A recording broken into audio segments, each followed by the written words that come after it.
Hola Marcela, hola Elizabeth, ¿cómo andan? Hola, Hola, ¿cómo ¿qué están? tal? Muy bien, gracias. Bueno, yo también muy bien, un placer tenerlas con nosotros. Vamos a arrancar el cuarto vivo de este ciclo de 5. Voy a aprovechar un ratito al principio para contar un poco cómo es la estructura. Eh, Vamos a les voy a hacer algunas preguntas. Eh, vamos a ir charlando y se va a ir desarrollando. Mientras tanto, ya aprovecho, invito a toda la gente que se está sumando a que nos hagan preguntas. Cami Wolf, mi hija, que está al lado mío, las va a ir levantando, ahí está, y aparece, las va a ir levantando y al final se va a acercar y les va a retransmitir las preguntas que van surgiendo a lo largo del vivo. Muy bien. Un poco lo que vengo repitiendo a lo largo del ciclo, la intención de estos encuentros es poner un poco más a la iluminación en valor, que se sepa qué es lo que hacemos todos los que estamos y participamos en el mundo de la iluminación, y en este caso particularmente de las lightings, ¿no? De ustedes que son las proyectistas, las especificadoras. Quiero, como siempre, después seguramente lo voy a repetir, pero agradecerles a ustedes, agradecerles a mi equipo, y la pata clave de todo este proceso que son nuestros comercializadores. Bueno, chicas, Marcela Gagliano, Elizabeth Satou, dos profesionales de la iluminación. Me gustaría que se presenten, que cuenten quiénes son, cómo se iniciaron, cómo se formaron. Adelante.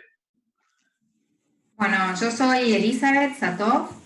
Yo me formé como diseñadora de interiores en la Escuela Técnica ORT y luego de trabajar en el campo del diseño de manera independiente, en el año 1998, perdón, me incorporo a la oficina de Erco Leuten, que es una empresa alemana de iluminación, que de la mano del ingeniero Capielo, Edgardo Capielo, estaba abriendo sus oficinas para todo el mercado sudamericano. Y allí comienza mi formación en este camino, digamos, como lighting designer. Fue un proceso constante de capacitación, desde los conceptos básicos y más técnicos, hasta, digamos, el hilado más finito de lo que es todo el tema de conceptos estéticos y percepción visual en iluminación. Y bueno, desde ERCO tuve la oportunidad de trabajar en proyectos, tuvimos con Marcela y con Edgardo la oportunidad de trabajar en proyectos muy importantes, mucho renombre, la Torre Banco de Boston, el Museo Fortabat, el aeropuerto de Ezeiza en su momento, la Catedral de San Isidro. Fueron 8 años de constante capacitación, actualización permanente. En el 2006, ahí estuve 8 años, y en el 2006 nuevamente me encaminé en lo que es la asesoría independiente, hasta que en el 2017 nos reunimos con Marcela en este proyecto actual, nuestro estudio, que es MG Iluminación, en el cual hoy estamos trabajando juntas. Buenísimo, gracias Elizabeth. Hago la aclaración, que no la dije al principio, perdón. De los vivos que estamos haciendo hasta ahora es el primero que hacemos con dos al mismo tiempo, porque recién lo dijiste Elizabeth, ustedes son dos socias del mismo estudio. Así que hecha la aclaración, Marcela, contanos un poquito vos. Bueno, yo soy Marcela Gagliano, soy arquitecta, me recibí en la UBA en 1990 y enseguida entré a trabajar en empresas. Empecé en Techint, en la gerencia técnica, y luego pasé al Banco Quilmes, a lo que en aquel momento se llamaba Banco Quilmes, después pasó a ser Scotiabank, que después terminó siendo el Banco Comafi. Y en aquel momento, en la década de los 90, los bancos tenían como un boom de hacer una reformulación de su imagen corporativa. Entonces hacíamos sucursales nuevas, rediseño de sucursales existentes. Y ahí fue donde lo conocí a Edgardo Capielo, porque Edgardo era proveedor del banco. Ahí tomé contacto con él, bueno, fue cuando me ofreció, después de yo trabajé unos años, como dije, en el banco, y Edgardo me propuso formar parte de la oficina de ERCO en Buenos Aires que él estaba abriendo. Así que me uní a la oficina ahí fue donde la conocí a Elizabeth, y bueno, los tres hacíamos realmente proyectos lindísimos. Fue una época muy linda de mucha capacitación. ERCO nos manda a estudiar y a formarnos en sus oficinas en Alemania, había que ir a hacer un tiempito como una pasantía allá, así que eso estuvo muy interesante. Y bueno, pasada esa etapa de ERCO, yo me independicé, seguí haciendo trabajos de forma independiente, ahí retomé un poco la parte de arquitectura y la iluminación a la par, y con el correr de los años, la verdad es que la iluminación se terminó imponiendo por sí sola, al punto que ya no hago más arquitectura, si bien uno nunca deja de ser arquitecta, el corazoncito lo tiene siempre, pero la realidad es que la dedicación hoy es full time a la iluminación. Como con Eli ya nos conocíamos, habíamos trabajado siempre bien, decidimos aunarnos, y así que acá estamos, formamos este estudio. Perfecto. Buenísimo, muchas gracias. Hago una aclaración, supongo que mucha gente debe conocer qué es ERCO, pero para los que no lo conocen, es la empresa líder europea o mundial de iluminación técnica, así que ya el hecho de que ustedes hayan trabajado en ERCO en alguna medida las define, ¿no? Bueno, entrando un poco en el mundo de ustedes, de la iluminación, y particularmente, porque estuvimos charlando antes, ustedes trabajan sobre un concepto, ¿no? Que es la iluminación cualitativa versus la iluminación cuantitativa. Me pareció súper interesante y las invito también a que nos cuenten de qué se trata. Bueno, cómo no. Toda esta formación que nosotras tenemos en ERCO, un poco es la que nos marcó a nosotras esta línea, si querés, de cómo encaramos la iluminación. Hay a partir de los años 1940, 1950, hay un cambio importante en lo que es cómo se encara la iluminación, y tiene que ver con un hombre que se llama Richard Kelly, que es el que deja, hasta ese momento, hasta antes de la aparición de las teorías de Kelly, la iluminación se trataba como una cuestión meramente cuantitativa. Era una cuestión simplemente de arrojar luz básicamente sobre los planos horizontales, ya sea el piso o las superficies de trabajo, y tenía mucha impronta la parte de cantidad de luz que se recibía. De hecho, se formularon una serie de guías de cantidades de luz requeridas para determinadas tareas visuales, que siguen siendo básicas, pero son una guía, un apoyo, una referencia. ¿Qué hace Kelly? Él vincula todo lo que era la iluminación, los conceptos de iluminación, con la psicología de la percepción. Y entonces empieza a darle a la iluminación una preponderancia que hasta ese momento no había tenido. Él distingue entre tres funciones básicas, que son la luz para ver, la luz para mirar y la luz para observar o contemplar. Dentro de lo que es él combina, digamos, estos tres tipos de iluminación o tres funciones de iluminación, la verdad que se combinan en un solo proyecto, pero vale la pena por ahí aclarar un par de puntos dentro de lo que es cada una de esas funciones. Para Kelly, la luz para ver, acá se ve, bueno, un ejemplo, la luz para ver habla más que nada de la orientación dentro de un espacio, como una persona se orienta en un espacio dado, reconoce los límites, y Kelly acá empieza a trabajar con algunos parámetros de, por ejemplo, cambia este énfasis que le da a la iluminación horizontal en pos de la iluminación vertical o la percepción vertical. La verdad es que cuando nosotros caminamos, más que nada referimos a planos verticales todo el tiempo. Uno está más en contacto con las paredes del lugar donde está, o cuando camina por la calle son los edificios que uno ve, son más que nada planos verticales, hasta en los jardines son macizos de plantas o enredaderas. Entonces empieza a trabajar con algunos conceptos como cómo se iluminan esos planos verticales. Él habla de las formas homogéneas de iluminar, bañados de pared, pero siempre con el fin de orientar el lugar y organizarlo. En estas fotos, por ejemplo, se ve, esto es un hotel que hicimos en La Plata, es una triple altura, eran casi 12 metros de alto, que ahí se ven los Fedro que están en el cielo raso. Si bien aparentemente esto es una iluminación uniforme, la realidad es que por la exigencia de altura que había, no había demasiadas maneras de iluminarlo en forma puntual desde el cielo raso. Pero entonces, ¿qué se hizo? Se contemplaron otras áreas que son las que ahora vamos a detallar, que son lámparas bajas, sectores puntuales que están iluminados, son los que van marcando un poquito el lugar. En la barra, con las luminarias colgantes, digamos, empezamos a tener otro registro.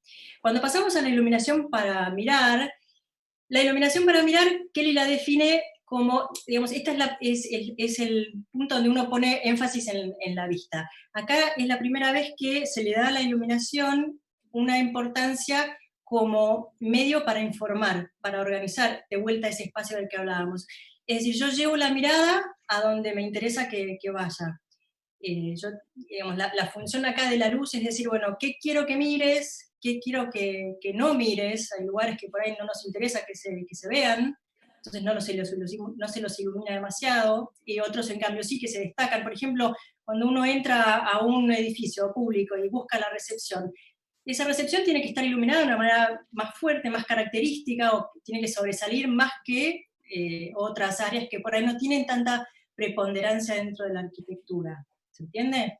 Perfecto, perfecto. Entonces, acá aparecen los distintos elementos, por ejemplo, los acentos, como en esta foto donde se acentúa, en este caso una cruz, es una capilla, o distintos sectores, por ejemplo, en el mostrador que hay 2 velas, esto es un lugar de convenciones donde, bueno, había que llamar un poquito, era un poco más, si querés, más decorativo todo, pero, digamos, la luz empieza a tomar esta característica de ayudar en la información. Y luego, la última función que Kelly describe es la de luz para observar o contemplar. Y ahí ya toma en sí misma la luz una característica propia, es decir, son todas las arañas colgantes, los pendulares, hasta una vela en una cena romántica, la luz por sí misma ya es esa vela, ya no es que habla de la información que hay alrededor, sino que en sí misma es un efecto que vale tener en cuenta y hay que considerarlo cuando uno habla de un proyecto lumínico completo, digamos. No sé si fui demasiado extensa, pero... No, clarísimo. Gracias. ¿Y este concepto se replica, se puede aplicar igual en iluminación de exterior o es solamente para iluminación interior? En nuestro caso es como, te diría que, o sea, es nuestra filosofía de trabajo, y de la misma manera que se aplica en un espacio interior, se aplica en un espacio exterior. La iluminación determina, digamos, la iluminación nocturna en un espacio exterior lo que hace es determinar la visión que vamos a tener de ese espacio, y, digamos, lo que antes era la iluminación cuantitativa, que era, no sé, la iluminación, por ejemplo, de una cancha de fútbol, o el clásico reflector que ilumina desde el balcón el jardín, que es válido, es totalmente válido, aplicando este concepto de iluminación cualitativa, nosotros lo que hacemos es tener una lectura detallada de la arquitectura del paisaje. Cuando haya la intervención de un paisajista, un arquitecto, un jardinero, digamos, siempre hay como una lectura.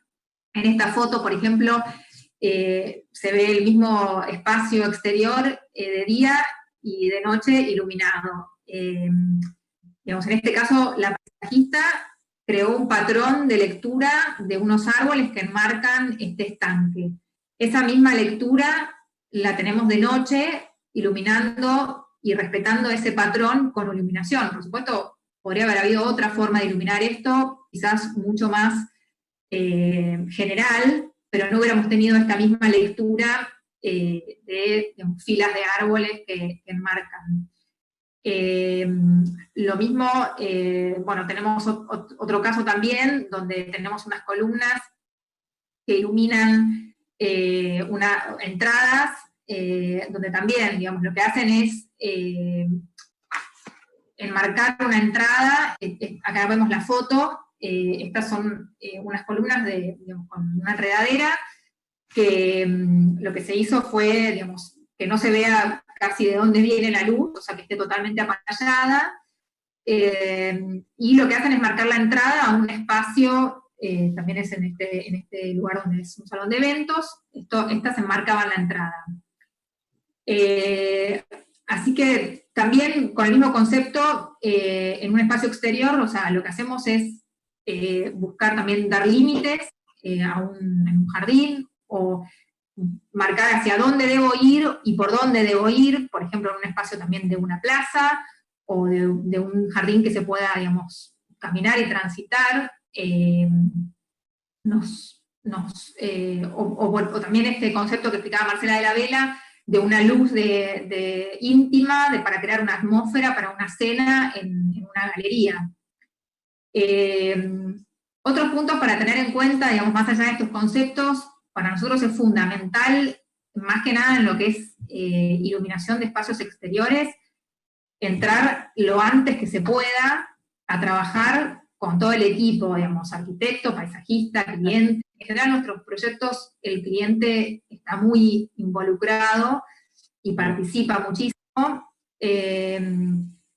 pero lo que nos sucede mucho es que cuando está, digamos, casi la obra con moño, y están esperando que florezca la última flor, dicen, ay, me encantaría tener el jardín iluminado para el verano.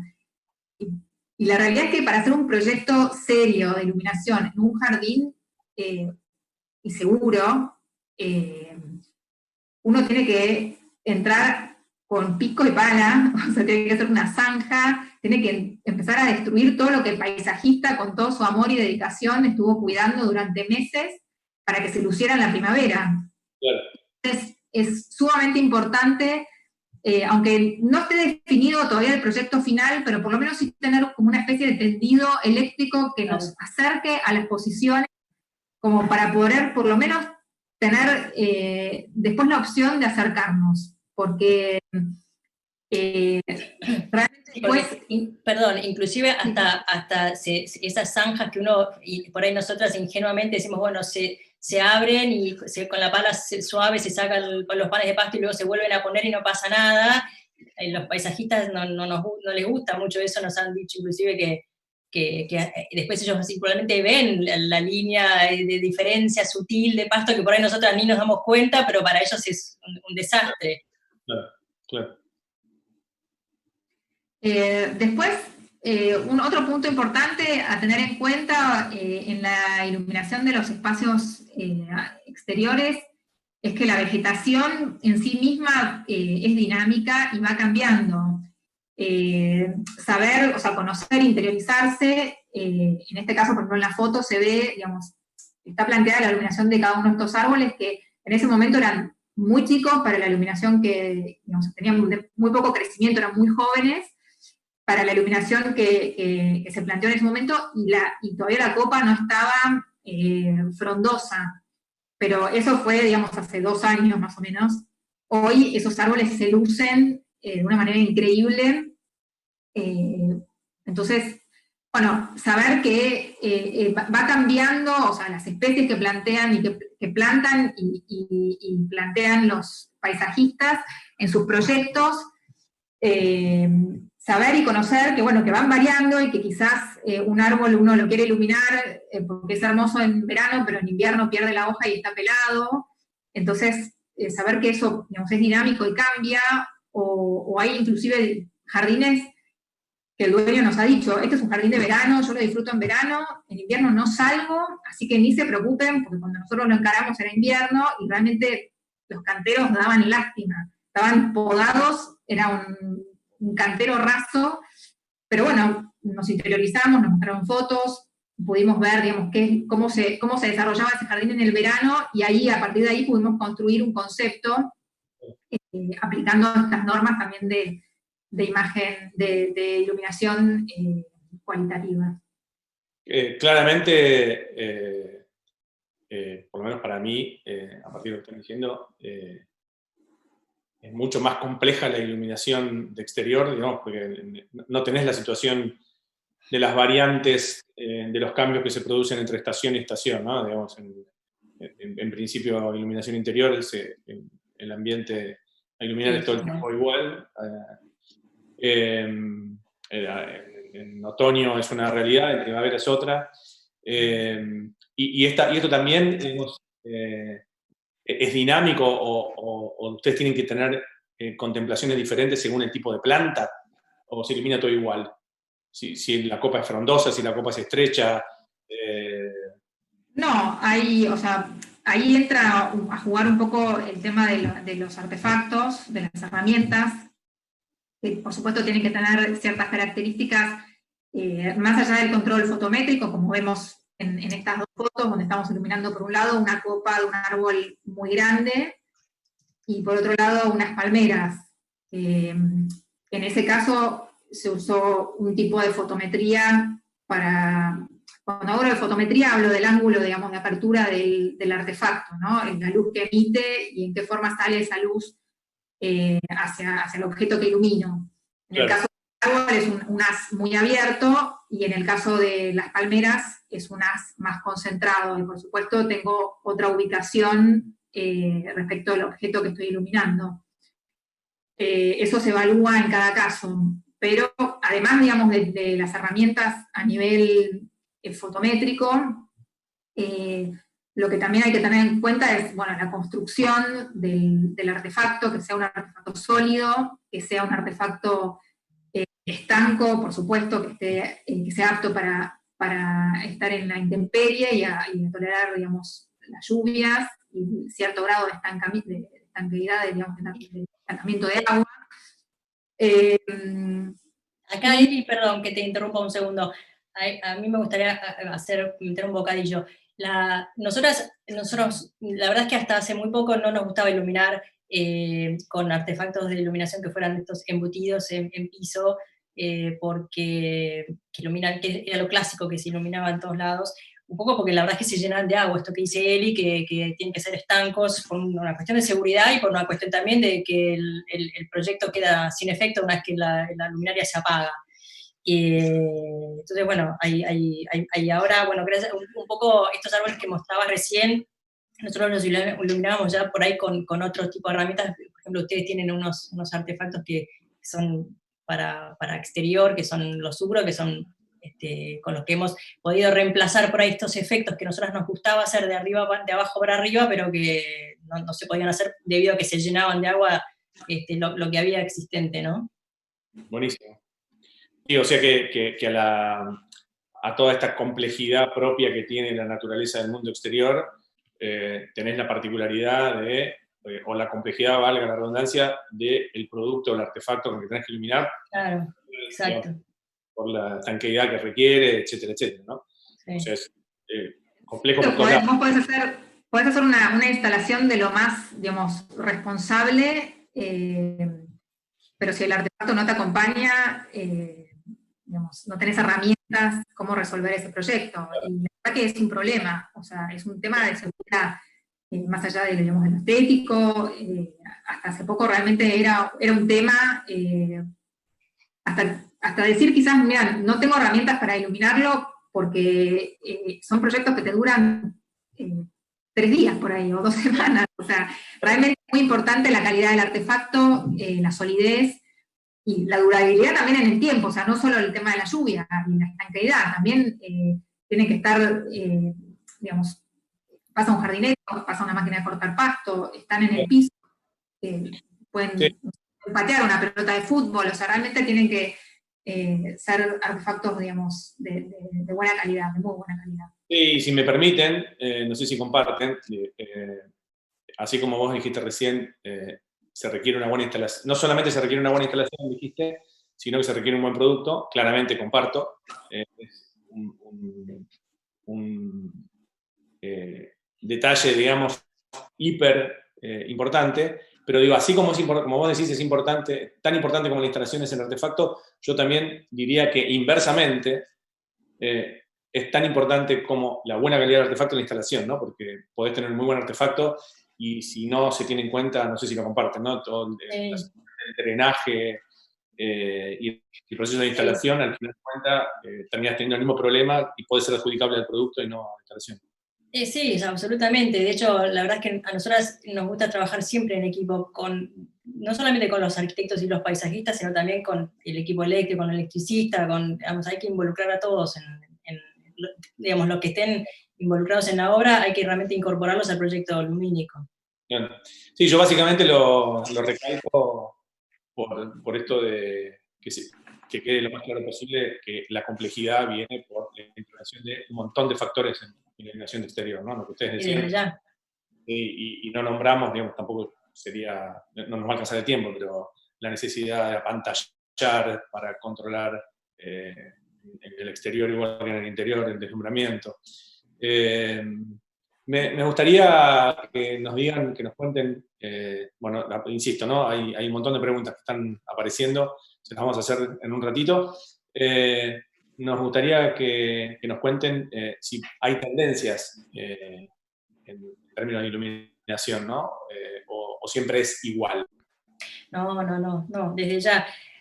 Más allá de lo que son modas, hay una tendencia que es ya a nivel mundial, que tiene que ver con lo que se llama el dark sky, o, digamos, o lo que es su contrapunto, que es la polución lumínica.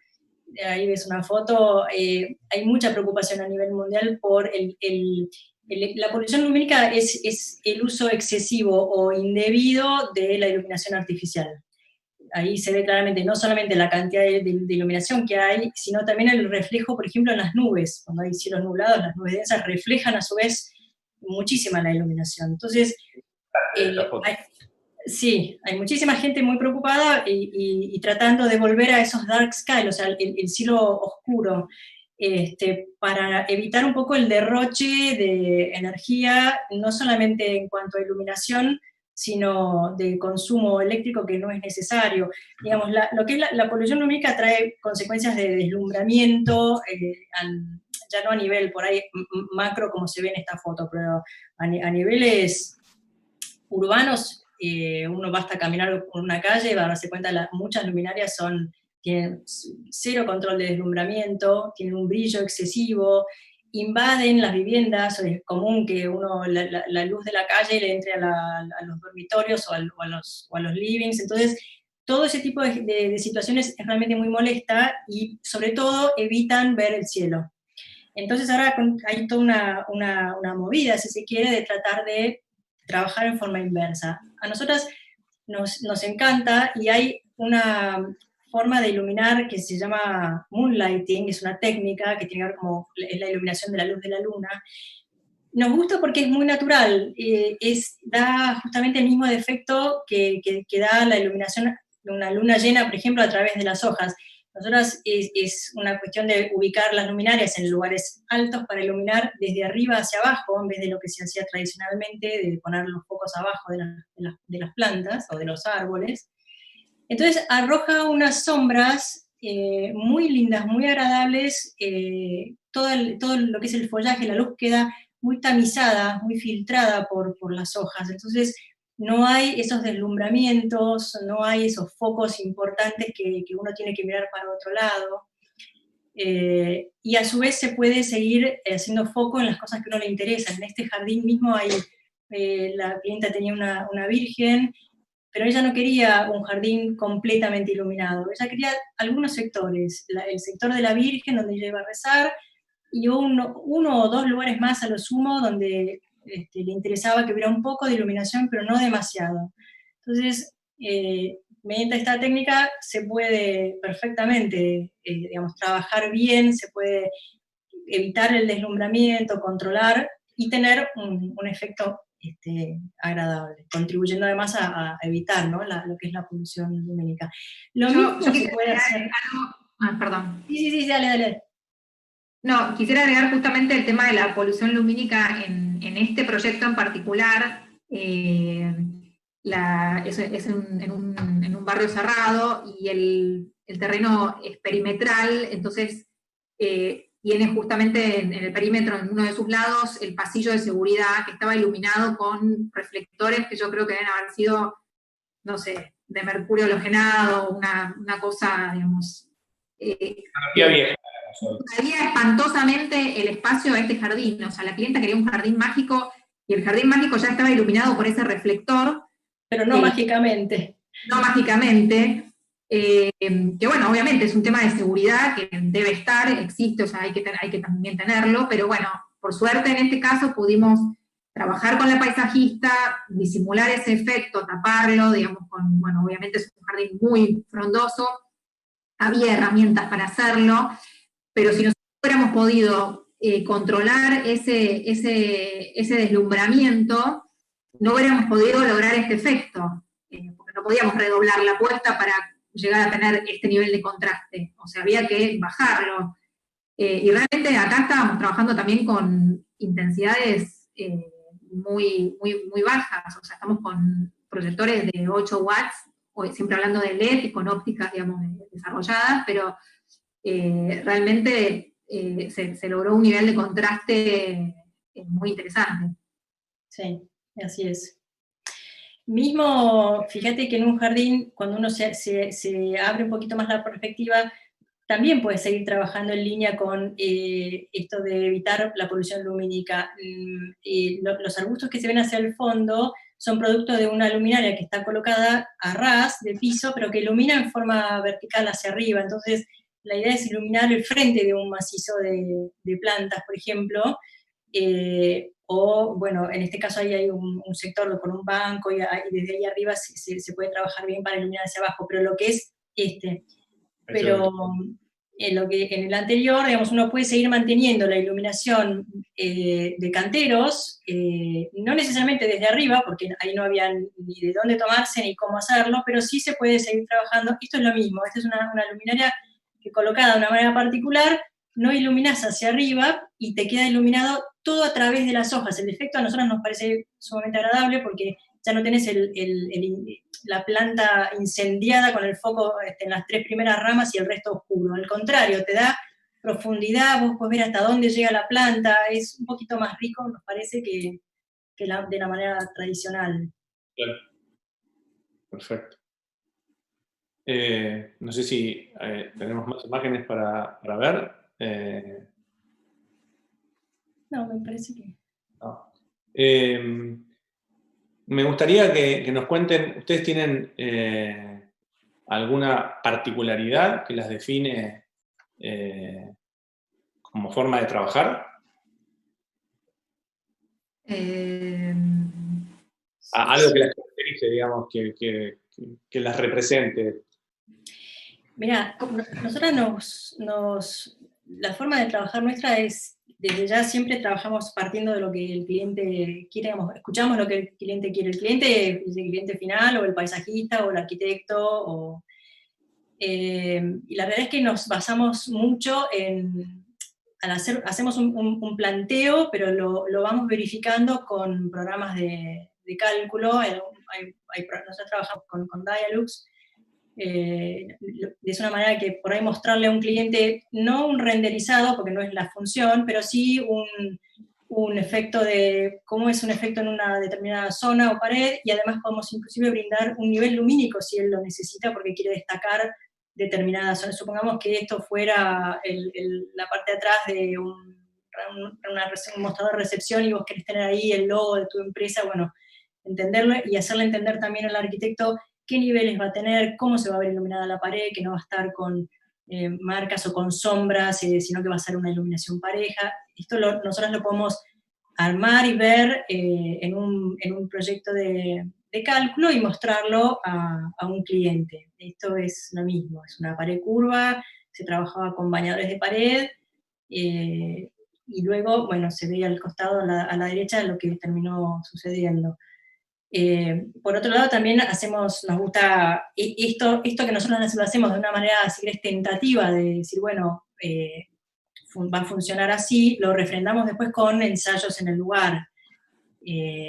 Solemos ir al lugar, sobre todo a la noche, los que son exteriores, porque durante el día a veces uno zafa y puede ir de día, pero lo que es exteriores hay que ir siempre de noche, y entonces hacemos ensayos nosotros tenemos la suerte de trabajar con comercializadores que realmente, con los que formamos un equipo fuerte siempre, porque son los que nos prestan las luminarias, nos prestan varias potencias de un mismo modelo, con distintas lentes. Entonces, para nosotros es un poco como una juguetería, es ir al lugar y empezamos con alargues y cables y empezamos a probar y que funcione y que no, y con eso vamos también afianzando lo que nosotros pensábamos que era lo que que el efecto que habíamos imaginado era tal, bueno, lo corroboramos o no, y entonces cambiamos o no en función de lo que vamos viendo.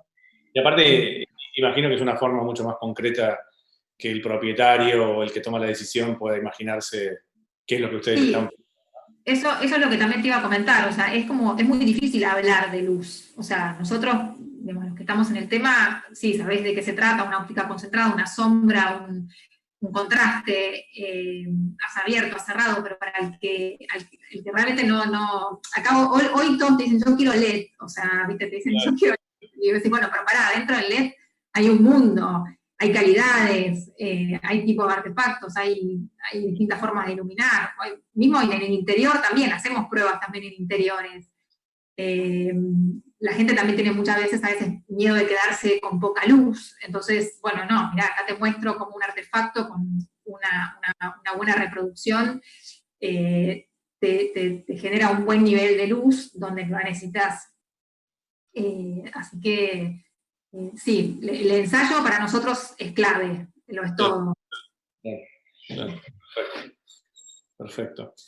Bueno, chicas, antes de pasar a las preguntas que fueron surgiendo, quiero, para los que se fueron sumando después, quiero volver a contar que este es el cuarto, el anteúltimo vivo de este ciclo de 5. En el próximo, un poco adelantando cómo va a ser, vamos a estar compartiendo con Eli Sirling, que, bueno, creo que muchos la conocen, así que no se lo pierdan, porque realmente puedo asegurar que va a valer la pena.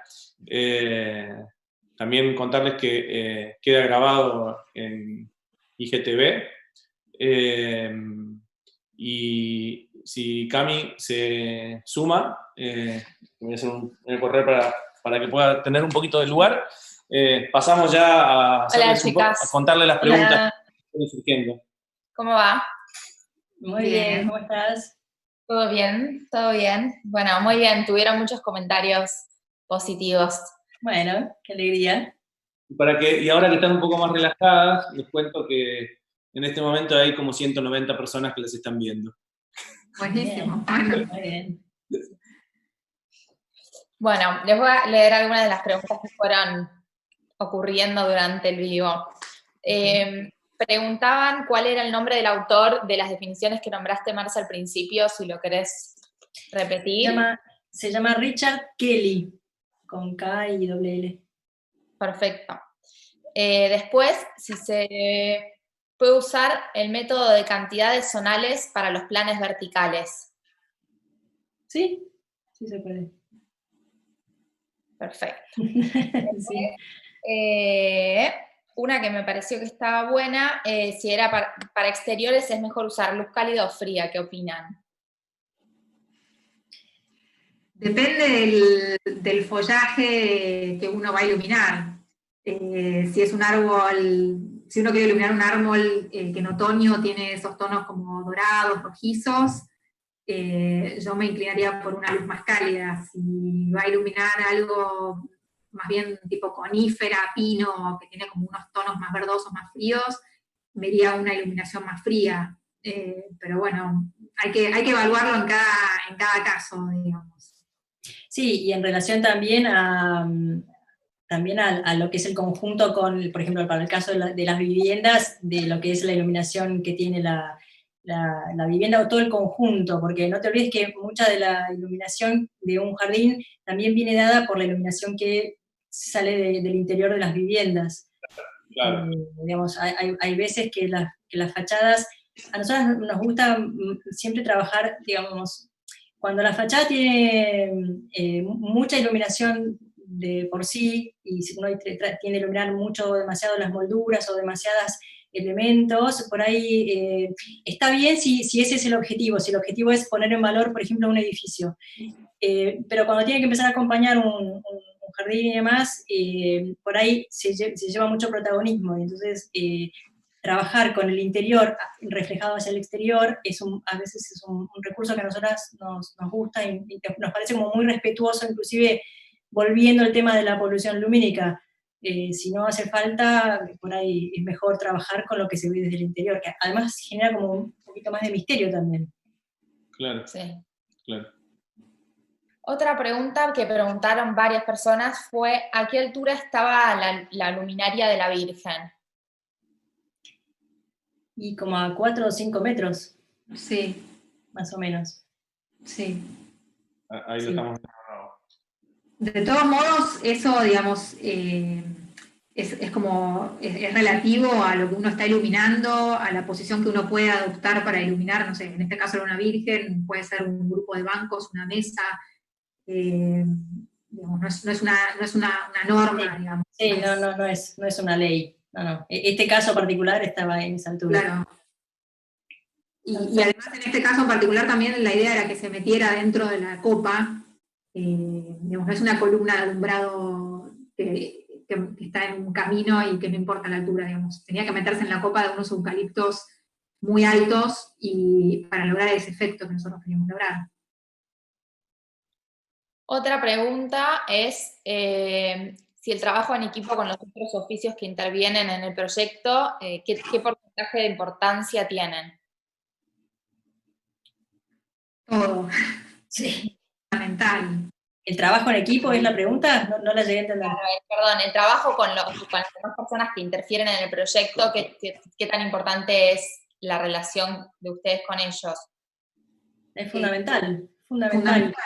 Sí, es Sí. fundamental que nosotros, o sea, hay un tema que tampoco mencionamos, que es, por ejemplo, el tema del sistema de control. Nosotros trabajamos mucho también especificando sistemas de control en nuestros proyectos, para lo cual también nos debemos apoyar en los asesores.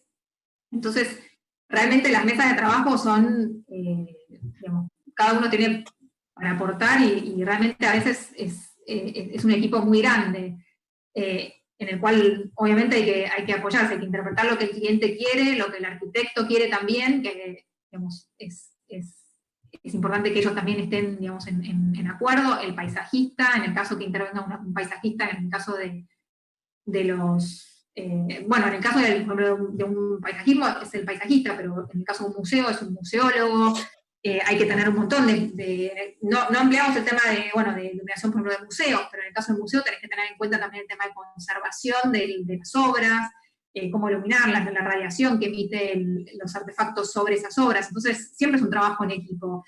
Es clave, los comercializadores son claves, que son los que nos dan muestras y los que nos resuelven, porque muchas veces, por ejemplo, en este caso de la Virgen intervino el albañil, el herrero, el electricista, la paisajista, el arquitecto y la clienta, y nosotras. Claro.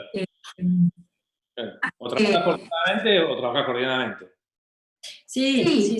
Y realmente cada uno dice, bueno, a mí esto no me gusta, bueno, yo te lo tapo, yo te lo cubro. En ese caso, por ejemplo, la columna, bueno, quedó disimulada atrás del tronco y la base de la columna, que tenía que tener ese tamaño, porque un tema, digamos, obviamente, de estructura de la columna, la paisajista dijo, no te preocupes, eso con el cubresuelo que yo estoy planteando, en un mes lo tenés tapado porque no se ve.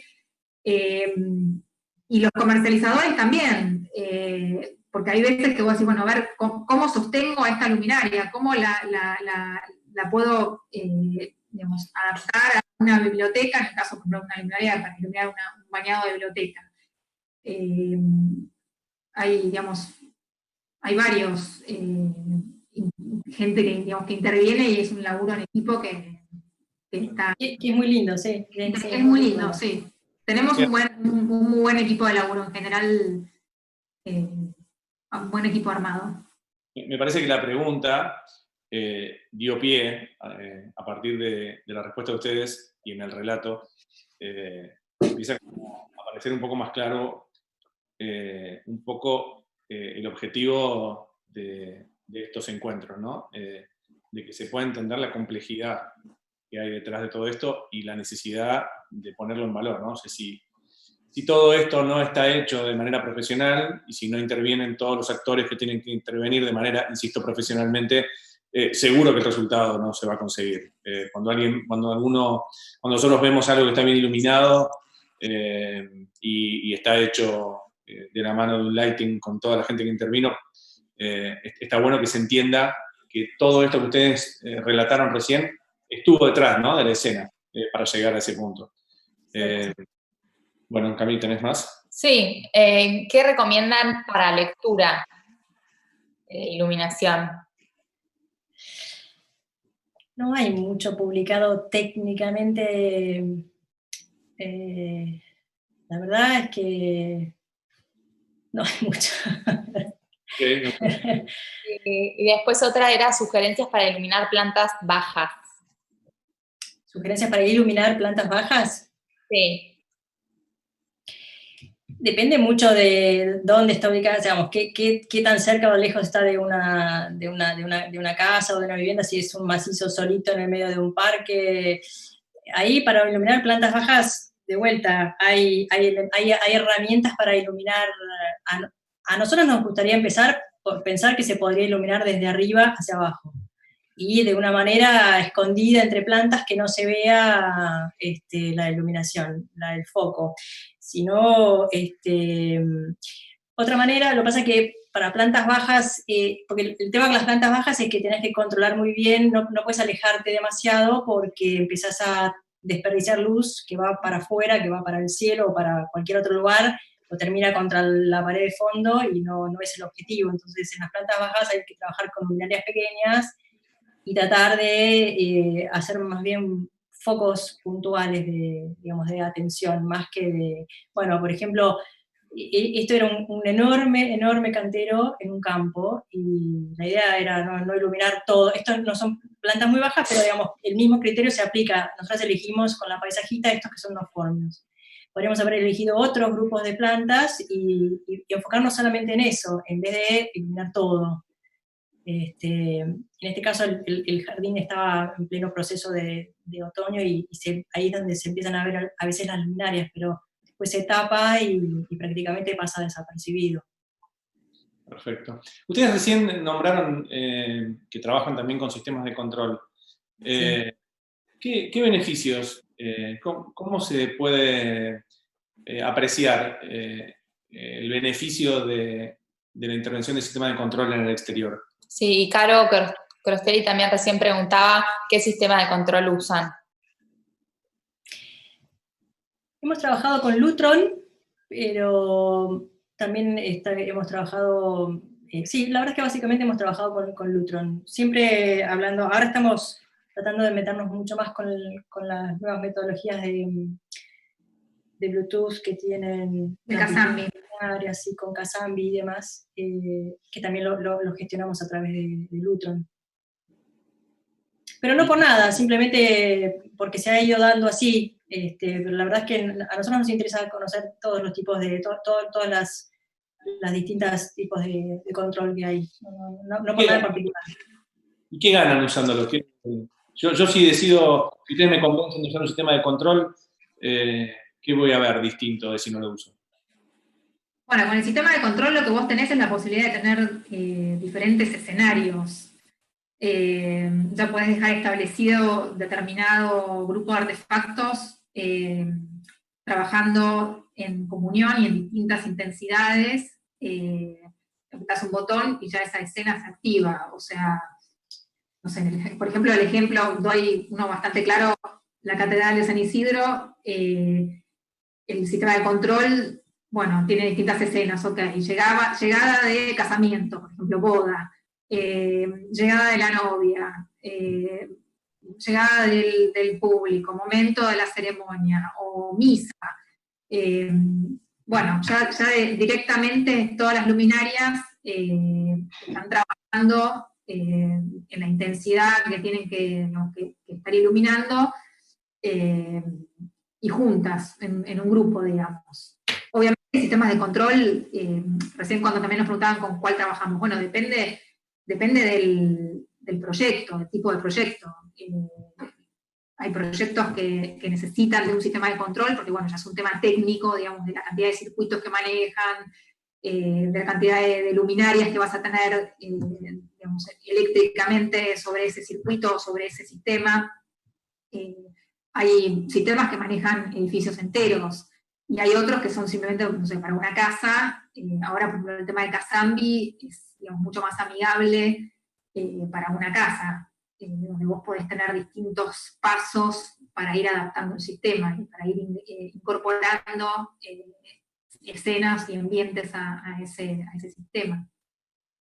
Eli, cuando la vez pasada vos hablabas de las plantas que a veces van cambiando el follaje en función de las estaciones, ahí también se aplica el mismo criterio, es decir, con un sistema de control, si uno quisiera, podría decir, bueno, a partir de determinados meses del año, que se programa, porque se puede usar la programación, bueno, este sector del jardín no se ilumina o se ilumina menos, se baja la intensidad, y se realzan otros sectores del jardín. De esa manera uno puede ir modificando un mismo jardín, tener diferentes, si querés, tener diferentes vistas de tu mismo jardín.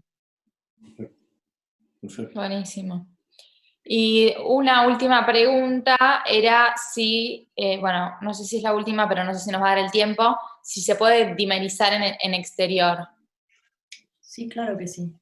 Sí, se puede.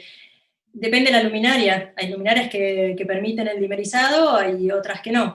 Y eso está cambiando mucho todavía. Desde que apareció el LED, ha ido desarrollándose, es vertiginosa la manera en la que cambia la tecnología, y las empresas se van también van ayornando y van modificando, inclusive por ahí lanzan un producto que no tiene posibilidad de dimerizar y al tiempito enseguida lo logran, y entonces vuelven a poner al mercado de la misma manera con dimerización. Entonces, en ese sentido sí que se puede. Y se puede, y es sumamente útil, porque también, y de vuelta, es llamar la atención al ojo, a donde vos querés ver. Por ahí vos podés dimerizar un paisaje de un parque grande, un árbol, porque es la entrada a un lugar, y después que ya la gente pasa, en un campo de eventos nos ha pasado eso, una vez que la gente ingresa, ese sector ya no vale la pena que esté tan iluminado, se dimeriza casi al mínimo, y levantan mucho más la iluminación del parque central.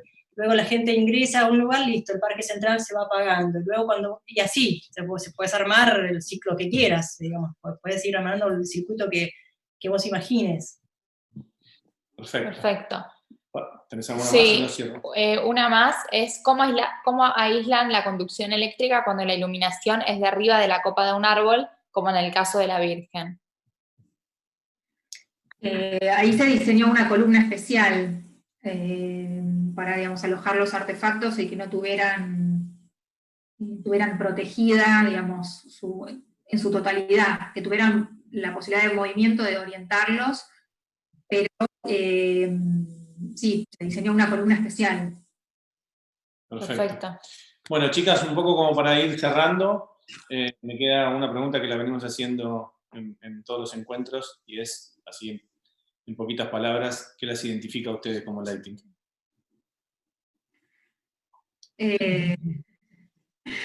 Para mí, bueno, todo lo que hablamos recién, digamos, estos conceptos que vinimos desarrollando, y menos es más para nosotros. Okay. Sí, como un leitmotiv, sí, trabajar. Aplicar las herramientas adecuadas en el lugar adecuado, y generar un clima agradable y de confort, de armonía. Perfecto. Sí. Síntesis.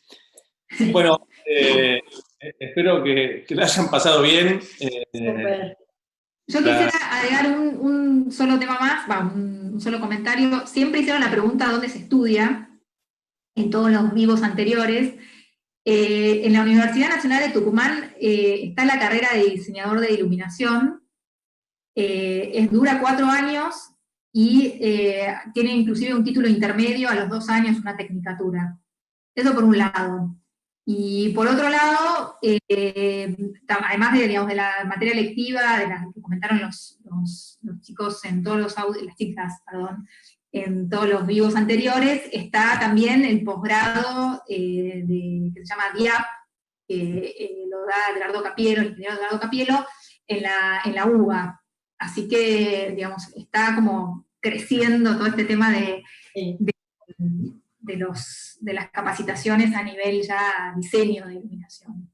Perfecto, la posibilidad de capacitarse. Porque bueno, sé que me informé un poco, digamos, al respecto, y bueno, y lo de Tucumán hasta para mí fue toda una novedad. Existía antes como una capacitación, digamos, extra de unos, creo que 6 meses, pero ahora sé que existe como carrera.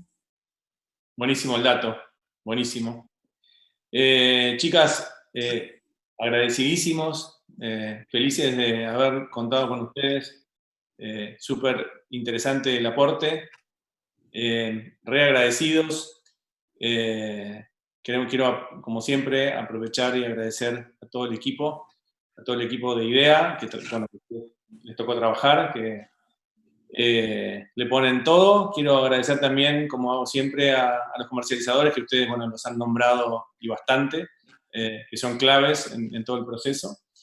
Una vez más quiero nombrar que el jueves que viene, a las 6 de la tarde, vamos a contar con Eli Sirling, que ya que estábamos hablando de instancias de capacitarse, es ni más ni menos que la directora de la cátedra de la materia de iluminación, que es electiva, que es una lighting que trabaja hace un montón en la industria de la iluminación, así que seguramente va a ser súper interesante. No sé si ustedes quieren aportar algo o cerrar con algo, si no, nos estamos despidiendo. No, agradecerte, sí, muchísimo, la oportunidad también para nosotras de poder contar lo que hacemos y que nos conozcan, y sobre todo esto de apuntar a que los arquitectos y los paisajistas trabajemos en equipo con ellos desde el comienzo, para un poco incorporarnos todos a la misma tarea. Perfecto, totalmente, sí, ese es el objetivo principal de todos estos vivos. Ojalá que hayamos logrado un poquitito más en ese sentido. Gracias, chicas. Chao, Gracias a vos. Muchísimas Gracias, gracias. Cami.